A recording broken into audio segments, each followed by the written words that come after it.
afternoon, everyone.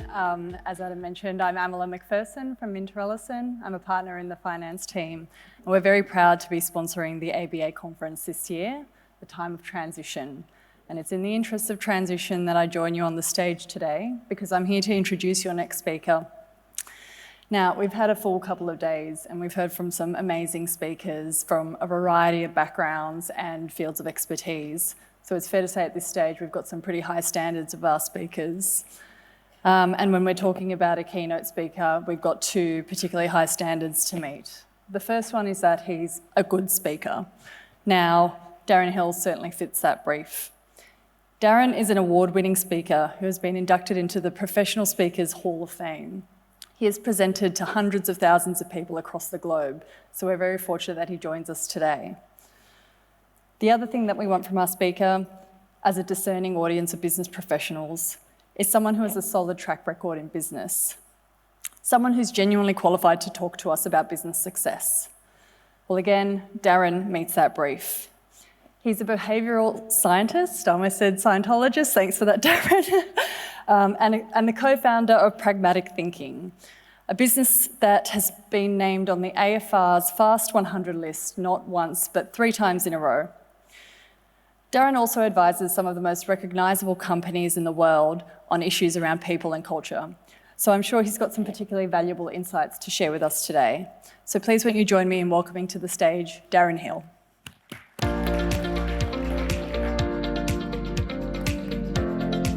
Thanks, Emma. And thank you, everyone, for those who decided not to leave early and get in front of the traffic on Anzac Parade on the way home. So about 2 decades or so ago, I graduated from the behavioural sciences with an interesting title beside my name. The title that I'd achieved after that period of study was that out of our graduating class, I was the painful mature age student. That's right. You know, that person who was about 10 years older than most of the rest, who took themselves off to university and actually wanted to be there, that was me. I was the person that sat in the front row that asked way too many questions of the lecturer, held the class back. I was the person that would run off to the library to make sure that I got all of the required texts, and guess what? I actually read them. So that was me.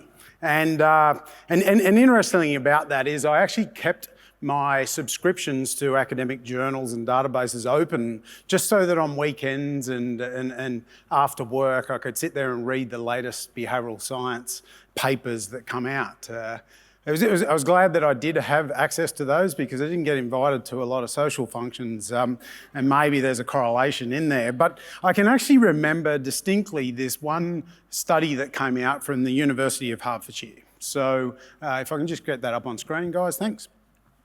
So University of Hertfordshire, this study that took place was taking a common occurrence that happens for a lot of people and seeing if we could do a change to it. And that common occurrence was what happens when you lose a wallet. So, and I'm curious, like we're the Australian Banking Association, so we've got people from all around the country here, or at very least in a high density between Mossman and Vaucluse. But if we lost a set of wallets, because again, what this study did, like a good study does, is they sent out a control group of wallets. So 240 wallets went out onto the streets and they wanted to see how many would be returned. So if we sent a group of wallets out onto the streets of your local community, how many would be returned? Have a quick chat with the person beside you, come up with a percentage. What do you think? What would be the percentage that would be returned? Now, you might have come up with a whole range of different numbers, but perhaps it was 30%, perhaps it was 50%, perhaps it was 80%, I'm not sure, but not to cast any dispersions upon anyone with Scottish heritage in the room. But the results out of Edinburgh, they weren't great. Less than 2 in 10 wallets were returned, only 15% of wallets come back. So the researchers wanted to see if they could change something. So they focused on pictures that went into the wallets. So this time what they did is they sent out a new group of wallets with one of 4 pictures in them. So the first picture that went out was an elderly couple, Nan and Pop. They had a picture of a standard Scottish family at the time, 2 adults, 2 kids. They had a picture of a cute puppy in some of the wallets, and they had a picture of a cute baby. And as it turns out, if you do change the picture, you can change the results. So Nan and Pop did really well. They come out of retirement and got us up 10 percentile points, so good job. The family got us to nearly halfway. The cute puppy outperformed the family, so for the dog owners in the room, you'll get that. But the runaway winner of all of them was the cute baby, with nearly 9 in 10 coming back. So if you learn nothing else from this last half an hour of the conference, just get a picture of a cute baby in your wallet. It'll help increase your chances. And of course, my brain thought a little differently, and I wondered if they could do an extended study on combining those bottom two pictures together. And we'll see what the results would be. Look, if you'd like a copy of that for your own wallet, you're going to have to get in contact with Carol from Port Macquarie and get that from the Hill Family album. But I love the premise of this study. And the premise is that if we can change the picture, we can change the results. And that's the work that we tend to do, and some of our clients are sitting in the room, but it's how do we change the mental models around how we view the work we do, the belief systems, the perceptions, and the mindsets around the work that we do to get different results. And I think right now it's useful, after 2 days of some really enlightening session, but also some heavy going, for us to do a little reset as well. Because outside this room the last 2 days, I don't know whether you know, but there's an age-old pattern of thinking that's starting to emerge all over again, and that's that kind of end of days obsession. Kind of feels like at the moment that we've reawoken an ancient pattern of thinking, and the truth is that 20,000 years ago we used to think about our end of days a lot, because the world was a pretty dangerous place.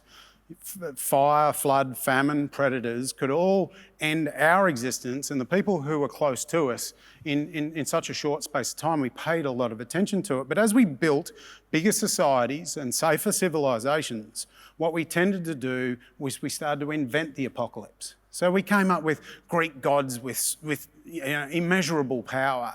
We came up with angels and demons that could destroy everything around us. We even come up with alien life forms that could wreak untold havoc upon us in our lives. And so, and probably that's just a little demographic indicator for me there, just to understand how old the audience is here. Now, I can actually remember, so I was born in 1971. Are there any 1971ers in the room? Yeah, all right. So fine vintage too, getting better with age. But I can remember in sitting and prepping for this, all of the apocalypses that we've kind of faced, these potential end of days. And so the very first one I can remember was this one. So being made to sit through this movie called The Day After, which in no uncertain terms showed this grey ash post-apocalyptic world that we were sure to end up in. And then the other side of it was about 4 years later, you might remember this one. The fact is, over 50,000 men, women and children now carry the AIDS virus. That in 3 years, nearly 2,000 of us will be dead. So this ran on televisions in Australia for 3 weeks before the Advertising Standards Bureau pulled it down, and we got a little tighter on things since then. Those two things on screen there now led to about 50% of all childhood trauma for Gen X, and tended to head us down a pathway that in our late teens and early 20s we tend to listen to a lot of melancholic music out of grunge Seattle and so on.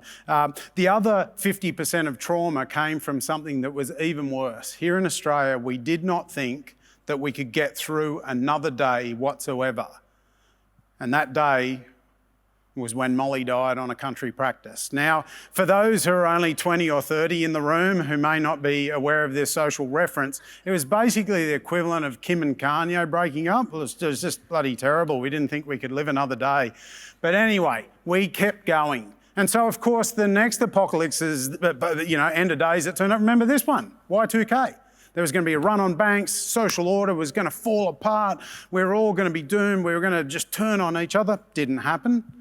2012, you might remember the ancients, the Mayans, the grand science of astrology turned around and said that the world was basically going to implode. It didn't. The only thing that imploded was poor old John Cusack's acting career after that stinker of a movie 2012. But then, of course, we've moved into more modern times where we've seen other dialed up, which seems like the end of our days. It could be global pandemics. We've seen big issues and conversations around climate. And our latest one, of course, is artificial intelligence. Time magazine's cover last week, "Is this the end of us?" Now, my suggestion to you is that no, it won't be, and I have such confidence in that because what I do is I just go back and look at the scoreboard. And here's the scoreboard. We're the great survivors. We solve every problem that we create and we solve other ones as well. And part of the conversation that's existed across the last 2 days is there are real problems in front of us, but we are capable of solving all of them. And not only that, we don't just solve problems, but we create a better world for the next generation. It's the great gift that we have as a species. In fact, I would challenge you that there is no better time ever to be alive than there is today. If we weigh it up against our highest order values as human beings, even Mick spoke on stage about what do we want from kids, it's the same. What do we want for our kids? We want jobs and we want choice and we want freedom of expression. And now is a better time than ever in the history of our species to be alive on this planet. And so if that's kind of governed by fact, if we get objective about it, then we get the chance to apply some hypotheses. And the hypothesis is, what if this is the greatest time ever to be in banking? What if it is? Then we ask ourselves a series of questions that might match up with that hypothesis. And the first question is, what are we going to need for the future? Who's going to lead us? What skills will they require? And can I ask you to humour me for a second? Grab a pen and a piece of paper if you could, and I'd love you to write down your first responses to this question. Just put your first gut response. And I know some people in the room, you're kind of real quants, and so I said quants. And you're probably going, well, there's a lot more data that I need to make that decision, but let's just go with your gut feel. So what I'd love you to do is just write down, what do you think we're going to need? Now, what has emerged in front of you is a very simple set of data, but what's on it? Are they technical skills or are they human skills? And both are correct. But I think we start to ask ourselves questions and we can start to see some patterns that might be useful for us into the future. An area where we've always looked to try and build capability in business is to look at adjacent industries and learn lessons from it and bring it across to business. So if we go all the way back to sort of maybe the late 1800s, early 1900s, one of the biggest industries on the planet was war. So we learn a lot of lessons out of military, and what we did is try to place those into business. And then if we go to the more recent history, probably in the last 30 to 40 years, I'd say the dominant industry that we've tried to take lessons out of and place it into business would be in the field of sports. So sporting endeavour. And before you go, oh God, here we go, he's about to go on and bang on about some cultural example of the All Blacks and how we should do it. No, I'm not going to do that, all right? Just that's okay. But what we should do is, whilst studying, say, elite sports of any kind, is a laboratory of human endeavour tied with high performance, right? So it is very, very interesting to look at. The challenge is that we learn a lot of lessons from sports when they were still trying to figure it out. See, the previous generation of athletes were brought up on this ironclad belief that whoever works the hardest wins. And so what that did is it led to a series of behaviours from the coaches and from the athletes that you just outworked everyone. So what we do is we'd have coaches who would push their athletes in training to the brink and then beyond that, because they thought that was what success looked like. And athletes themselves would get up earlier, go to bed later and just try and outwork everyone. But what that did is it rewarded the people with the best constitutions, not the best athletes. You see, what we've got in place now is a second generation athlete that's really interesting to study. So people like, say, Jess Fox, our wonderful Olympic and world champion whitewater paddler. She captured our hearts in the last Olympics with that stunning run for the gold medal against the odds. But it wasn't just that she executed under such pressure, but it was the grace and class on the way that she did it that really captured our attention.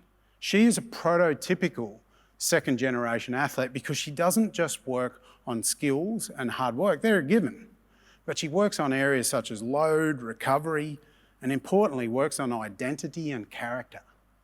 She realises that she needs a certain character in place to execute under that extreme pressure when hundredths of a second really matter. But also she knows she needs a certain character to turn up when she hits the massage table.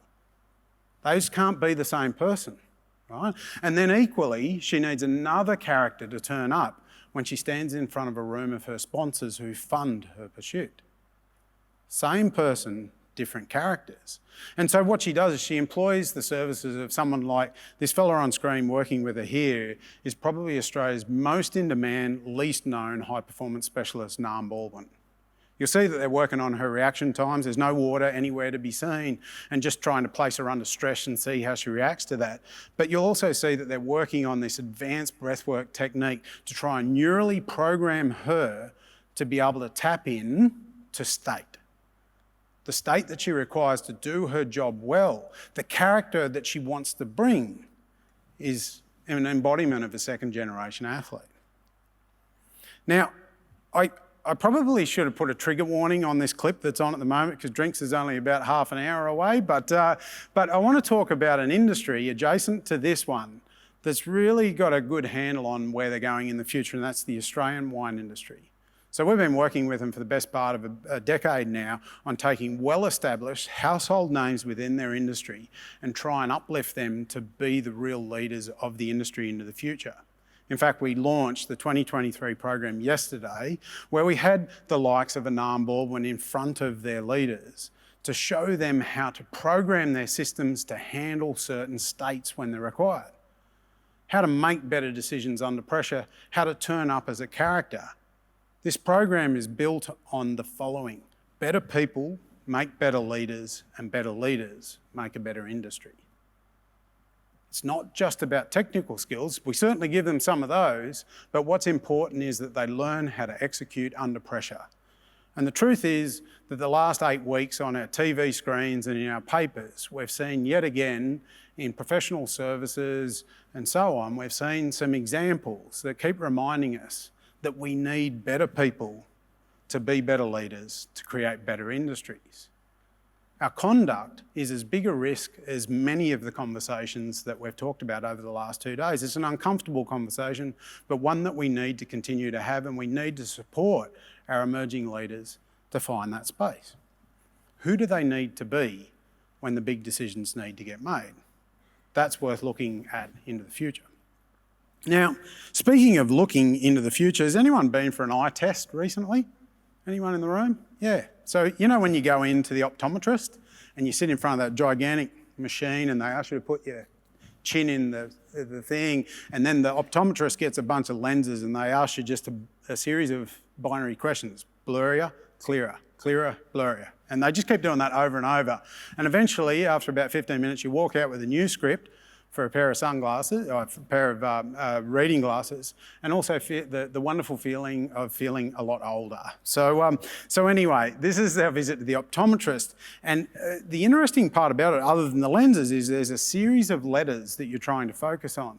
And I think that there's a series of letters within not just this industry, but most industries that we're trying to focus on, and we're either getting them a bit blurrier or a bit clearer. Those letters are ESG. It's dominated the program over the last 2 days. Environmental, social, governance principles, trying to weave them into the work we do and truly have a license to do business now and into the future. But there's 3 other letters that sometimes we're getting a little blurry on here, and that is the employee value proposition. It is the enabler for ESG. All the policies, all the procedures, all the attempts and strategies that we do around ESG are going to be governed by the experience that our people have at work, because they're the ones who have to carry it out.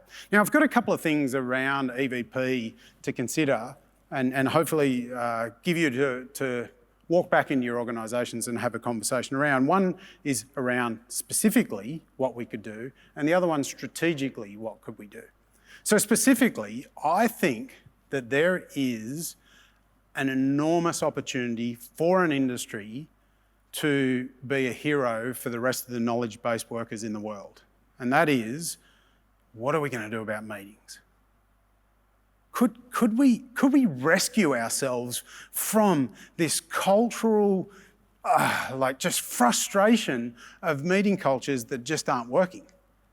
Like, it's just begging for a hero, isn't it? Like, let's look at some of the stats. So when it comes to meetings, we know that meetings have increased 10% per annum since the year 2000. So in total volume, they just keep getting more and more every year. 50% of managers' total time spent at work is in a meeting, and the higher up in an organisation you go, the bigger that percentage is. Now you might be saying, hey Daz, that's my job, right? Like my job is to weave and bring people together and make decisions and all that.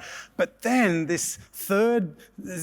third number up there competes against that, because it says that more than 2/3 of people say that meetings hinder them from their work rather than help them. And then lastly, 92% of people admit to multitasking in a meeting. Yeah, we all do it, right? The 8% that don't, they're the meeting Nazis, right? We love them because they keep things on track, but we don't invite them to anything afterwards, right? But this is not a great picture. And if we think about productivity and, importantly, the employee value proposition, could this be the thing that the banking industry goes, we could solve this problem, couldn't we? Couldn't we? Like when we have graduates talking about which industry that they want to join, that they want to be a part of, they're looking for the industry that's thinking ahead. So maybe this could be a place or a space. We could start to put in some things. So Shopify, 10,000 odd people, Canadian company, they've just declared war internally on meetings. So they've put in a couple of things early. So Wednesdays are meeting free, okay? And then if you've got a meeting of over 50 people in the organisation, it can only take place on a Thursday between the hours of 10 and 2. So they've started to kind of corral meetings.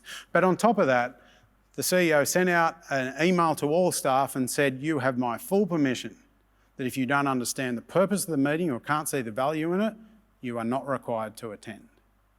So they've put a line in the sand. It'll be interesting to see, but it is backed up by some interesting data that comes out of MIT. So a recent study, 76 organisations, at least over 1,000 people, so decent sized organisations. They looked at this series of organisations in the data set, and they've either put in a 1 day a week meeting ban all the way to 4 days a week of meeting bans, right? So imagine that, 4 days of no meetings, right? Busy last day, you would think. But anyway, they looked at that and they found even the smallest percentage, so even just the 1 day of banned meetings had a massive increase on productivity, on job satisfaction, and a decrease in the areas of anxiety and stress. So the question is, could we specifically take on this challenge that we just keep adopting from generation to generation and yet getting worse at it? I think part of it is for us to look at the cause, and the cause is that far too often what we're doing is we're trying to run our businesses in synchronous fashion. Same person, same amount of people in the same place at the same time. Now, whether that's virtual or together in our organisations, until we start to embrace more asynchronous work, these meeting cultures are going to start to continue to pervade and take an impact on our EVP. Now, there are some great data, there's some great use cases around the world. So Pragmatic, which their flagship product, WordPress, powers a third of the web.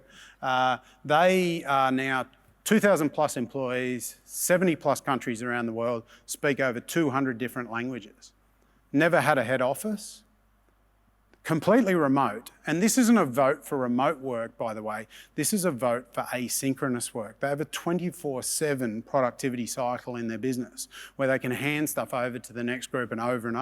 And so they don't fall into that trap of just trying to be synchronous all the time. So that's a specific challenge. Why not the banking industry? Why couldn't we solve the scourge of meetings? Beyond specifics, we have the bigger sort of strategic objectives around EVP. How are we going to work into the future? There's a lot of talk about 4-day work weeks. You might have read some of the stuff that's coming out of the UK. We're talking, some of the major players, even within this industry, are putting big bets and chips on the table in regards to how much time people will spend at work, what's our mix of hybrid I'm not going to comment too much on that because it's very individual and very specific for each organisation. However, what we should consistently ask ourselves whenever we make these big bets is the following two questions. How does it strengthen the EVP? Number two, how does it inform ESG? Because if we're making those bets and we're not living up to those, we might find ourselves increasingly irrelevant in trying to attract talent and further away from our ESG targets. So keep coming back to those two questions. That's how we build for the future. Now, speaking of future, one of my favourite authors is Alvin Toffler. He's since passed, but a futurist who first wrote and dropped this amazing book, Future Shock, in 1970. So Future Shock talked a bit about this increasing adoption of technology in our lives. He was the first person that was coined with the term information overload. Talked about how that if we can't cope with an ever-increasing rate of change, it can give us this sense of giddiness, actually almost make us feel dizzy. And so in it, and he predicted the web coming two decades later. But as we face within this industry such technological advancements like AI and blockchain and so on, it's going to get faster, not slower. So there's some lessons even in this old book that we can pick up. One of the antidotes for future shock that Toffler talked about was to practice future state thinking. So to regularly visit the future as a way to settle ourselves in regards to the work that we need to do. And there's many different ways for us to future state think, and it shouldn't just be at our once a year offsite. What we should do is find different ways that we can integrate it into a more daily or much more regular practice. I love the work of Dr. Peter Attia. So Peter Attia is a Stanford-trained physician who is a really strong voice on longevity at the moment. Got some amazing podcasts and some books out on shelves right at this current minute. Now, I tend to like Attia's work. I'm 51. I've realised my mortality. I understand that there's probably less days in front of me than there was behind me. I have accepted the fact that I am not immortal and I will draw my last breath. In fact, all of you will too. I know that doesn't sound like a cheery message, Vanessa, to send everyone out on their way, but the truth is that we are all going to die one day. You want to see the evidence or the data? Here it is. So, all right, so we are all going to die one day, but the beautiful thing about when we consider our mortality is we start to ask ourselves questions with how will we spend our time from here? And what I love about Attia's work is when he has clients come in to his clinic, one of the first tasks that he asks them to partake in is to write an incredibly rigorous and vivid picture of what their last 10 years would look like. Now, we don't know when your last 10 years will be. We don't know whether it's 75 to 85, 85 to 95, 95 to 105. But what we can do is beg the question of ourselves is how do we want to live those last 10 years? So he gets them to write it out in intricate detail. Now, I wonder, how would you like to live your last 10 years? You'd like to travel, maybe? You'd like to play with your great-grandkids?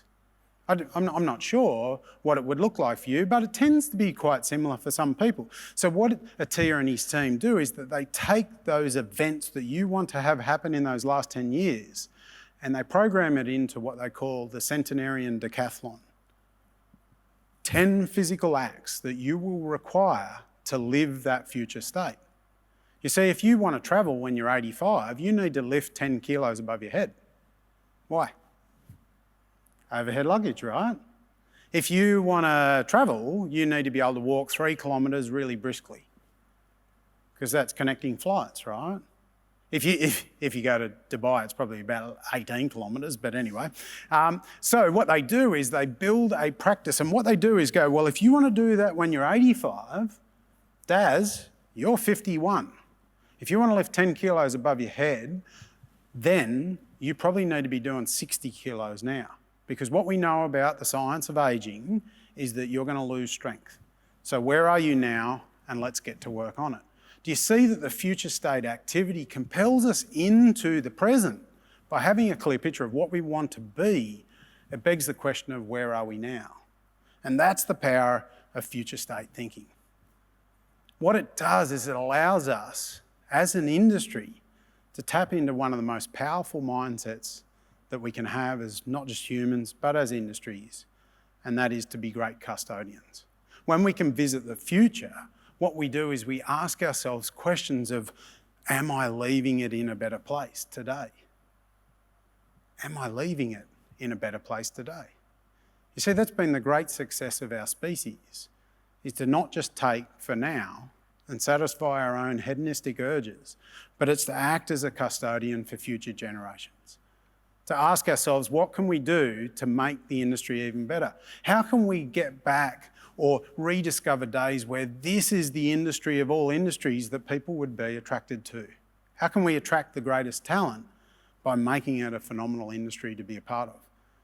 The great privilege is that the banking industry gets to be play an active part in the greatest times in people's lives. The biggest decisions that they make, you're there front and centre. Let's be great custodians for the future. Now, if I can leave you with one final piece of wisdom that was gifted to me by a wonderful woman, Shah Henderson. She was a Maori woman, and about 10 years ago, I was struggling to see the future, asking myself questions of what pathway should I take? And she said, to be twice the person that you can be, you need to leave half of yourself behind. To be twice the industry that you can be, which half will you leave behind? It's a question worth asking.